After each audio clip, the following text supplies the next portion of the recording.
We're going to begin with, are your trees healthy and storm safe? So some of the problems we have and misconceptions. Problems, diseases. A lady had asked, do I inject trees?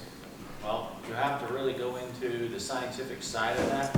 And when you run across the certified arborists who get into disease diagnosis and things along that line, you end up getting into doctorates, and they ain't at my level. They don't even touch a tree other than lean against it. So to do what I do, they don't make enough money. So I try to do the best that I can at my level, consistently studying and testing different things in the field. So the diseases, there's a lot of different diseases that are out there that will attack trees, just like they attack us. When you look at a tree, when you look at your partner, or you look at your neighbor and you see they're looking awful pale, but you know they're outside all the time and look a little flushed, you can tell they've got a virus if they're sick. Trees are the exact same thing. So you can look at a laurel oak, some people call them water oaks, and the bark's got a slight gray into it, a little bit more darker than the one that's next to it. So the one that's next to it might look a little more pale. Those are telltale signs that that tree's sick. So some of the things that can be going wrong in this tree are a wide range of things. Water inconsistencies. You know how we go into droughts.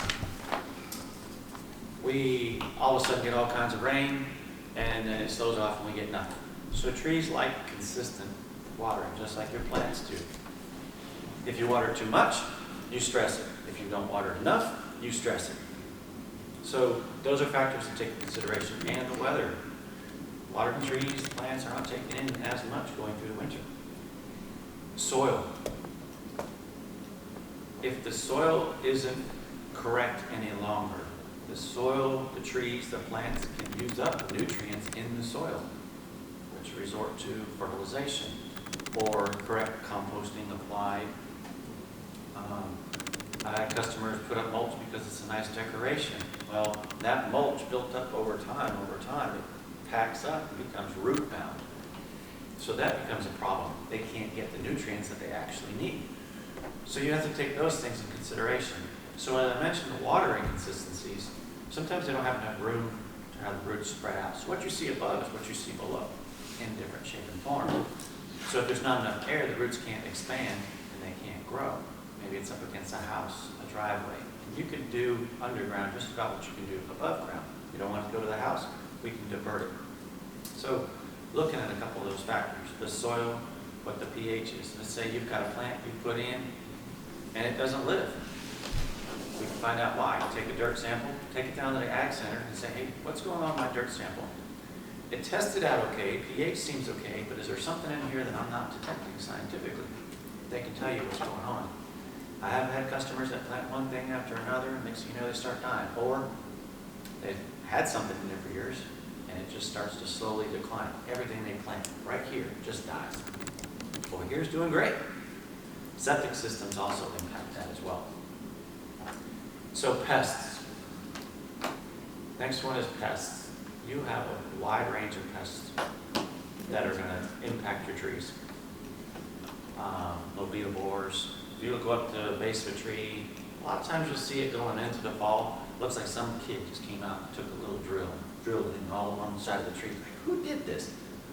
Kid you not, I just had a customer just call me last week and said, I think the neighbor came over and did something to my trees. I've got holes in my trees. I've patched them up, and he's had problems with this guy forever.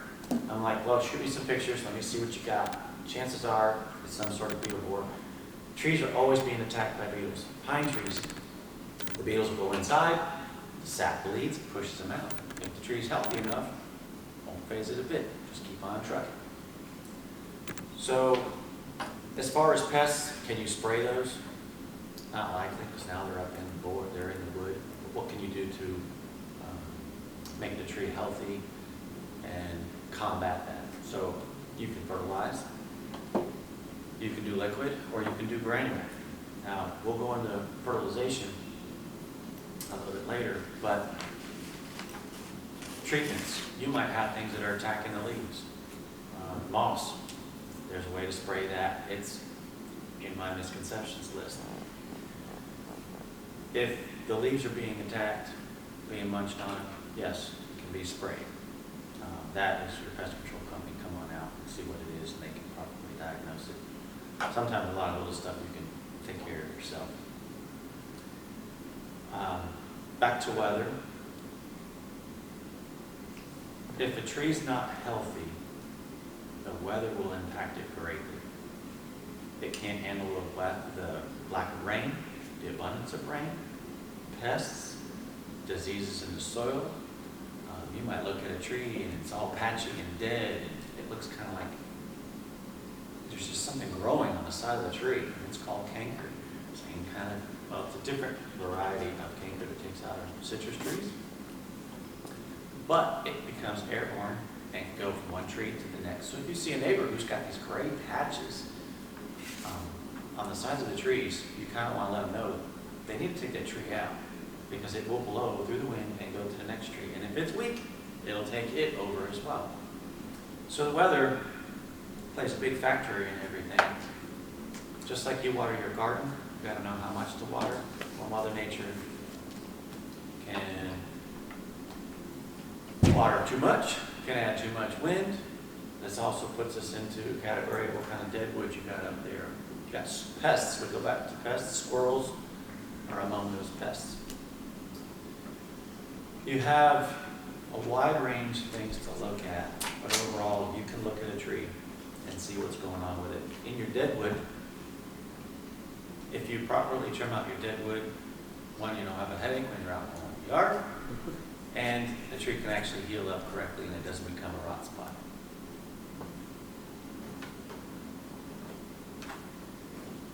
My next one is root rot.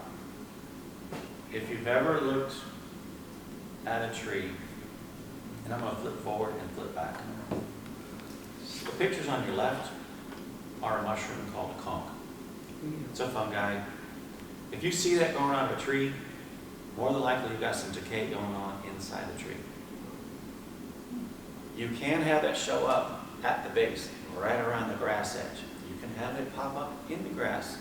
If that doesn't throw a flag, something's going on with your root base, I don't know what will.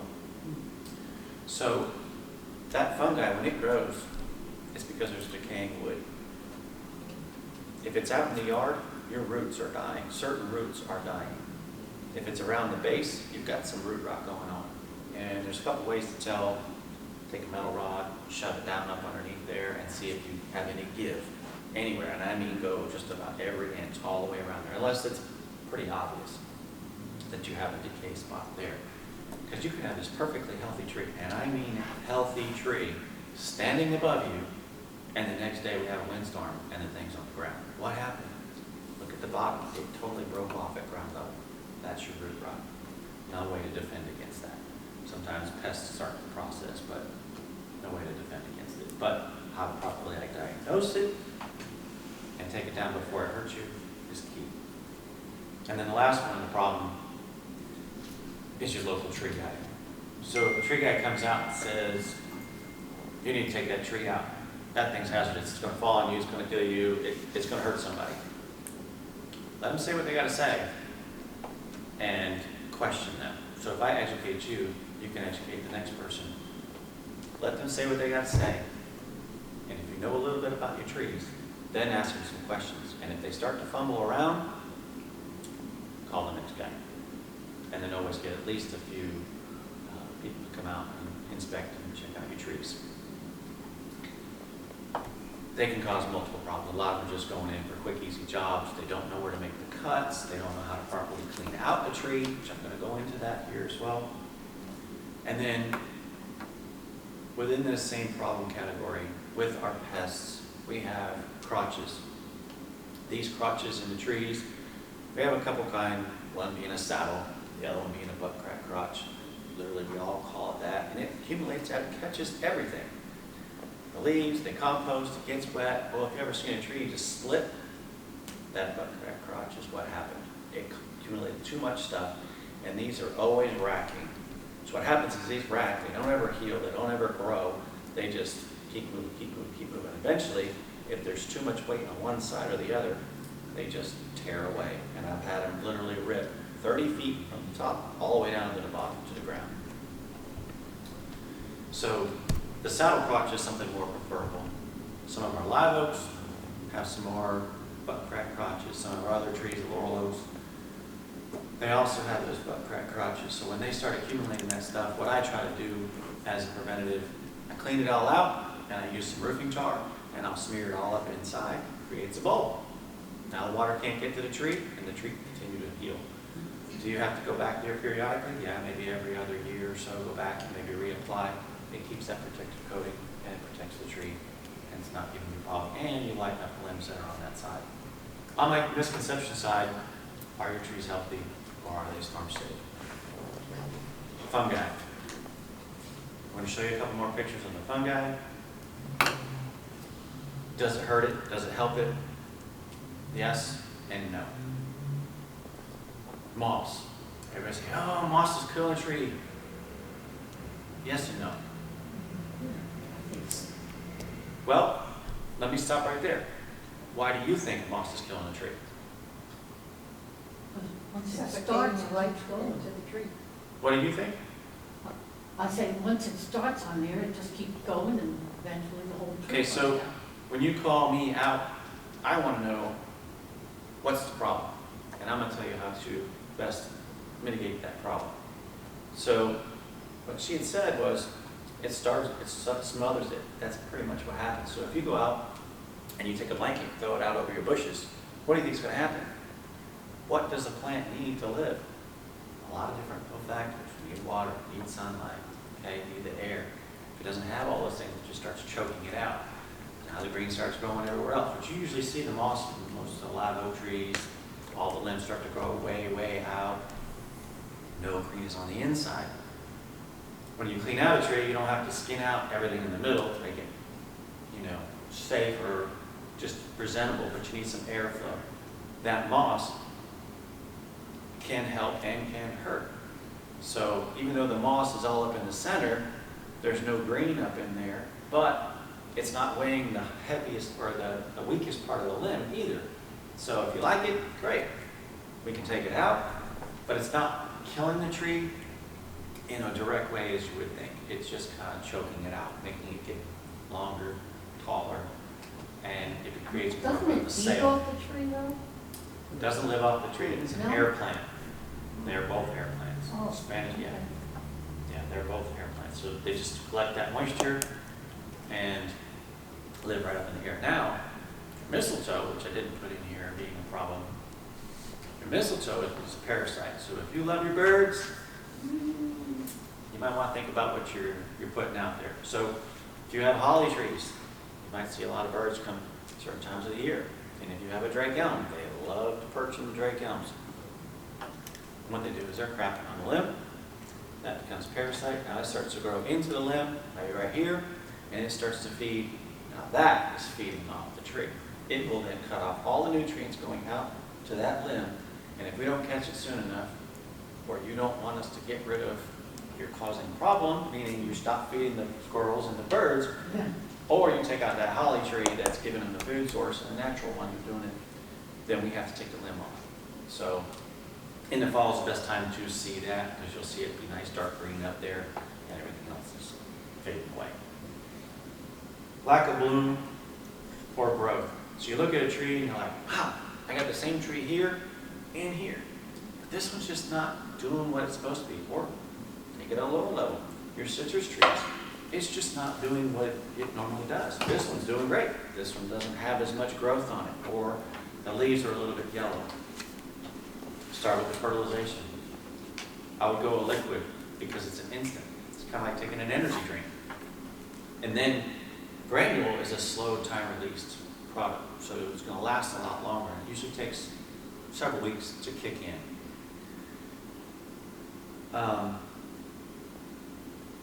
Lack of bloom used to be a saying when I was growing up. A family of mine had a fruit orchard and they had to go out and wake up the tree.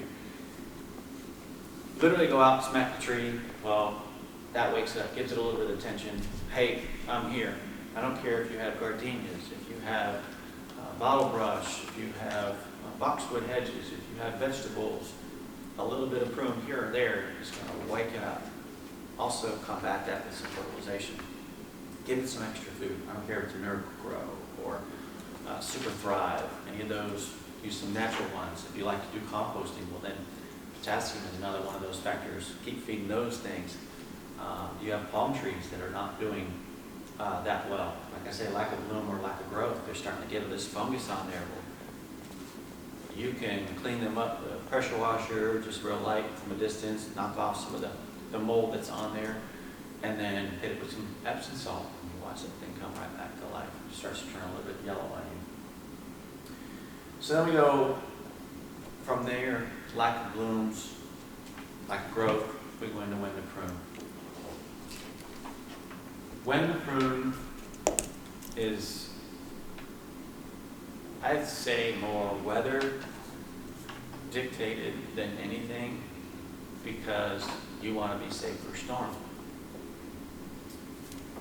You might have to wait for certain things to bloom before they can be trimmed. So there's some trees, maybe you're on a fixed income. Maybe you're only in town for a short period of time. You're a snowbird, you come in out of town, so you're not there when most people would trim it in the spring and the summer. You're gone.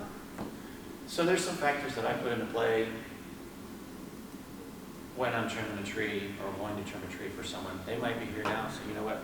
I'll trim it in 2 months. The weather's better. So I'm going to look at your pocket as well as my time and give you more bang for your buck. Crepe myrtles, drake elms, Chinese tallows. Chinese tallows, there ain't more in this region anymore. They're too invasive. Maple trees, roots are invasive. And going back to those stressors, like I said, weather, too much dirt above the roots, it stresses trees. So you've got to know what your happy medium is. So drake elms, crepe myrtles, I want to trim those in the fall, because during the fall they start to lose all their leaves, they lose all the little blossoms, they've done their deal.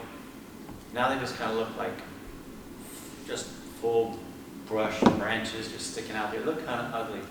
You can kind of dress them up a little bit by trimming them in a couple different fashions. So I try to do those in the fall time. So starting about the spring, September to October time frame, because once I trim them, you're getting about 4 to 5 months of nice clean growth, and then when we come into the spring, they're going to shoot right back out. So I'm going to go into how I trim those. But cleaning out oak trees. You don't want to do it in the spring, because I can do it in the spring and then within a month's time, maybe a month and a half, now I got suckers that are sticking up 1.5 to 2 feet tall. You're going to think I wasn't even there. So you kind of want to prepare your trees to going into the next season. Trees are going dormant in the wintertime. Pine trees, the sap moves closer to the center. So they're not growing. Live oak trees don't grow suckers very fast anyway. So if you set your clean outs and your storm prep throughout the winter, and then you're ready for that spring hurricane season, and then start doing it again, maybe August, September, doing the clean outs and go on through there, they're going to get a lot less new growth that pops up. Crepe myrtle, I can cut that thing off, call it Pilardi, cut it off, and I'm going to get 5 to 6 new baby shoots off of that one piece every single time. They're going to go, depending on your breed that you pick, 5, maybe 6 to 8 feet tall. I mean, within no time. Drake elm, people don't like the mess. I want to trim it before the squirrels get in and start knocking down the seeds. There's a lot of different things. So we talked about fungi. I want to show you some pictures. The pictures on the left are the clumps. Like I said, those are signs you know there's some rock going on inside your tree. And if you do see any kind of mushrooms around the base of the tree or right out in the grass, you've got some things going on with your roots. And I've just seen that again lately this past week. You might have a perfectly healthy tree, and all of a sudden you see that pop up.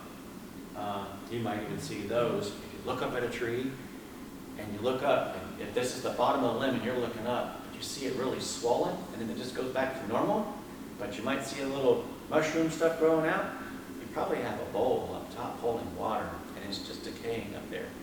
So with squirrels, they chew on the limb, they cause problems. Those are where your limbs are going to break.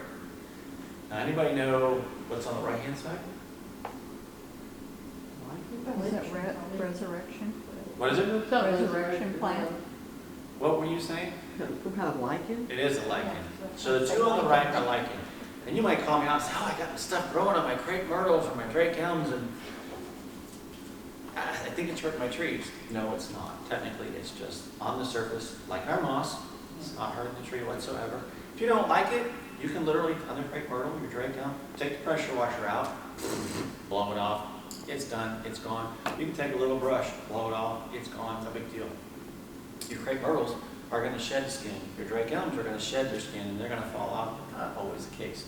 Does not hurt the tree. May not look presentable, but it doesn't hurt the tree. Into solutions, fertilizing the tree. If I take a lot of what they're telling you to put out, and let me back up one second, actually. Because I've actually run into people who are master gardeners and say, oh, you've got to trim crepe myrtles in the spring. And here's my argument to that. One, they're on a fixed income. Two, they're not in town but a short period of time. Three, we have very limited space. So if I trim them in the spring, I'm going to be right back there in the fall again because they just bloom right back out and fill up the whole area. Now they're into each other's houses. So when to trim those, you want more bang for your buck, get them trimmed up at the right time. As far as fertilization goes, need to kind of start that like late February, early March, because the granule that I use between 666, 10, 10, 10. It's just a universal straight across the board. Some would say we have so much potash down here, you don't need that in the mixture. Nitrogen's going to help it grow just a little bit stronger. You can kind of look at it and say, you know what, it's just lacking grain. So without sending it to a scientist to figure it all out, you can go with that universal. You can do 666 or 10, 10, 10. People have asked me, well, can I just use those stakes? It's very expensive to use the stakes, and it's a very solid stick. So what I do, so I have my tree. That's right here. You make it And then you darker. have your, what? Make it darker. I think that magic marker. There you go. Yeah, that's there. So, I can only use the side of it. So here's my drip edge. Okay? There's my drip edge. So this circle around this tree stump, they say fertilize out at the drip edge. Got that. But I've also found that in some of these studies, just like doing beekeeping, it's kind of dictated on the region. What do our trees do with the rain? All their roots stay at the surface, right? So they can catch as much rain as they possibly can. So our roots don't go down very deep.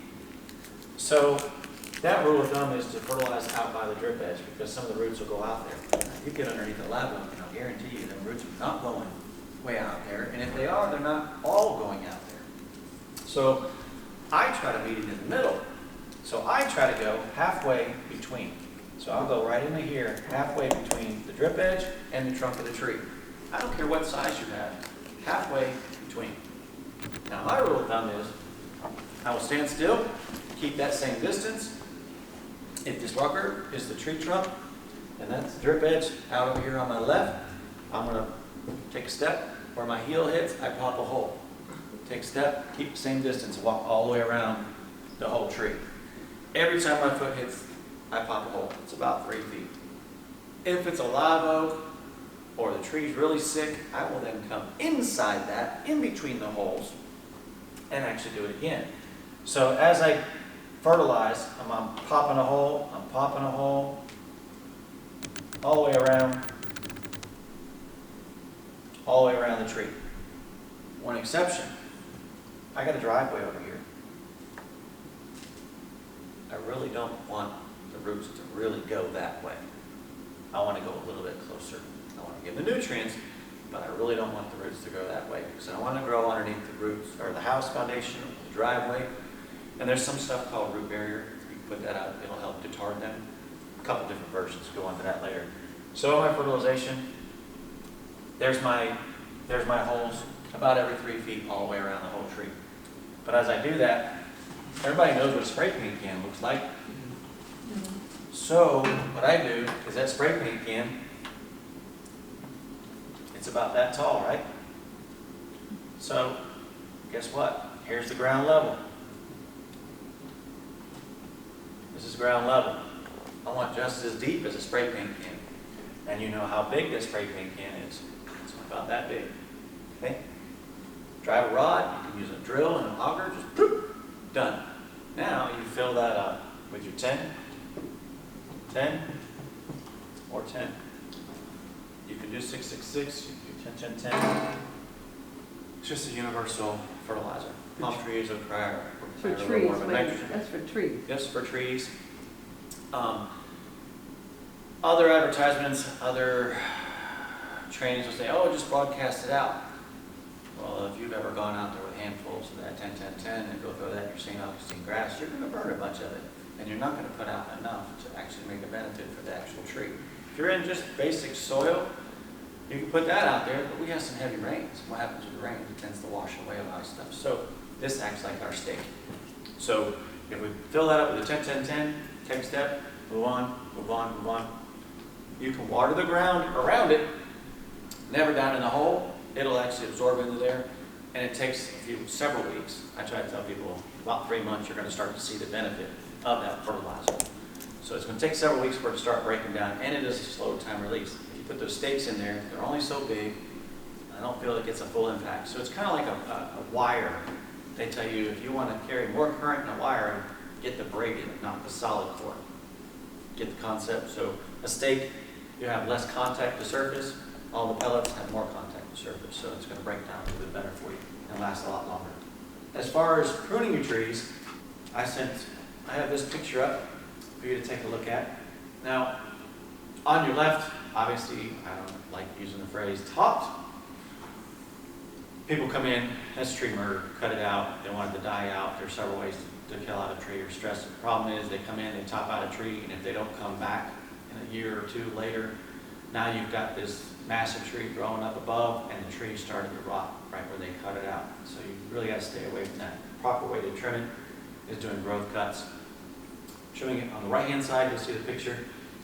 Selective cuts, taking out stuff that's growing down, going out, crisscrossing. You trim those out, thin the tree out, make it storm safe. You're making the trunk stronger to handle less, so you're making that 8-foot sail 4 foot instead of, and then you air out a few suckers in the middle, and it allows that air to push through. Some people always get worried about dead trees. Oh, I need to take that tree down, it's going to fall during a storm. Chances are, the wind's going to cut right through it, never even see it was there. Never even budge. Kind of like having a board up there. So, on the left-hand side, you see that when they make those cuts, I told you with the crepe myrtle, you make those cuts, and new sprouts are going to shoot out. It's just not the way, it's just going to start rotting on you. Will it grow? Yes, it's going to grow. May take a little bit longer to rot, but you're not looking out for this person down the road. So I want you to know what right looks like. So if you go out there and you see that cut, I don't like that. That's not right. And point them out and know why it's not right. Chopping it. A lot of people in the crepe myrtle version, they would say crepe myrtle. I've actually seen that in cities, and right up in where my homestead is in Kentucky, they're doing it right downtown. Some of the major trees, some of the pecan trees, they're just whacking them off.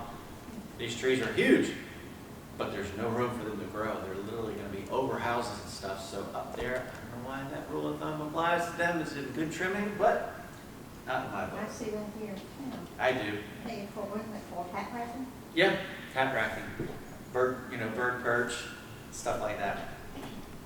So, branch collars, where to make those cuts. Some of you might say, oh, I like that cut nice and flush. I don't want to make it cut flush. It needs to cut the branch collar so it'll heal correctly. And then on the left-hand side, you'll see all the water sprouts. Like I said, limbs that need to come off. Any new shoots coming up off the ground need to be taken off. When talking about this pruning and stuff, we're trimming all this stuff, we can't forget about how to make these cuts so they don't tear. Some people make a cut, and if they tear the bark, it's tearing the skin. It does prolong. If the cuts are not done in the correct spot, they will not heal. They're going to rot quicker than they're going to heal. So our live oaks compartmentalized. They just kind of scab up a lot quicker than any other trees that we have. Hickories do it well too, because they're more dense wood as well. But the majority of the other ones, they're gonna more likely rot before they heal. So if you have a husband that goes out there, I'm just gonna cut the limb off, and he left you a nice foot long, 2 foot long, whatever, that branch collar is still here. That branch collar is gonna keep pushing out, pushing out, pushing out, pushing out until it gets to the end. That's a lot of time. While this is now rotting back in, kind of like a wet paper straw, and it goes right down into the core. So proper trimming is key. Here's our crepe myrtles. So on the right would be called crepe myrtle. On my left, we can do crepe myrtles like that. We can basically let them stay a certain shape. We take off all the long ones. And there's another picture that I didn't have on there, and I should have used one of my own pictures, is keeping this tree the same shape, same size, but you really go in and you just thin out the longer ones. And you take them at the branch collar, so when I get done, you really can't even tell that I was in there unless you took a side-by-side photo and see the lack of brush and debris that's actually in the tree. So if you were to trim it on the left, you take it back to a branch collar, a new sprout, it's gonna bloom out nice for you. And the reason why you might want to do that is because you like the nice shape, but you don't need it to grow like down low, back down into the house. It needs to be up high. People that just want to save a buck, and it's easy for these lawn guys to do this stuff, is just coat rack it, crepe myrtle, butch it all the way back. There are some trees in town, like Chinese tallows, you can do that. They're going to bloom right back and be great. But in order to do it correctly, the best way is to thin them out and go that route. So after trimming and pruning, you know when to trim it. You actually got to look at aerating the roots. If the roots are too compact and you have a lack of growth, the center of the tree starts to die out, aerating the roots is actually one of those solutions. Actually, you take pest control guys can come on out and they can actually fire up their stuff and really just shoot water down in the ground. They have a nice smooth rod with a bunch of holes in it, and they'll shoot it down in the ground and they blow. So that water will just blow out and give them extra space so the roots can actually expand. So if you ever go up to a tree and it has a bunch of moss or mulch on the top of it, and you scratch it and you hear that kind of hollow sound, you've got root compaction.